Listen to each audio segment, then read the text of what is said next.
இன்னைக்கு வந்து வீட்டு வேலைகள் எல்லாம் நேரத்தோடவே முடிச்சுட்டு காய்கறி வாங்கலாம் அப்படிங்கிறதுக்காக மார்க்கெட் தான் போயிருந்தேன். போயிட்டு காய்கறியுமே வந்து சீக்கிரமா வாங்கிட்டு வந்தாச்சு. அடிக்கிற வெயிலுக்கு ஏதாவது ஜூஸ் குடிக்கணும் போலயே தோணுச்சு.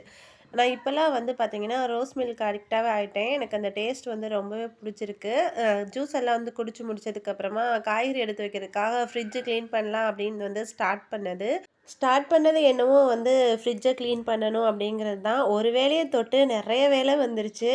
கிச்சனே பார்த்தீங்கன்னா, படுபயங்கர மோசமா ஆயிருச்சு. அந்த அளவுக்கு வந்து நெறைய கிளீனிங் ஒர்க் வந்து வந்துருச்சு. சரி எல்லாமே வந்து பண்ணிடலாம் அப்படின்ட்டு வந்து வாங்கிட்டு வந்த காய்கறி, அதுக்கப்புறம் புதினா, கொத்தமல்லி, கருவேப்பிலை இதெல்லாம் வந்து அதது பாக்ஸ்ல எடுத்து வச்சுட்டு, அப்புறம் வந்து ஃப்ரிட்ஜ்ல வந்து ஸ்டோர் பண்ணியாச்சு. ஃப்ரிட்ஜ வந்து வாரத்துக்கு ஒரு தடவையாச்சும் நம்ம வந்து கிளீனா வச்சிருந்தா தான் வந்து நீட்டா மெயின்டெயின் பண்ண முடியும்.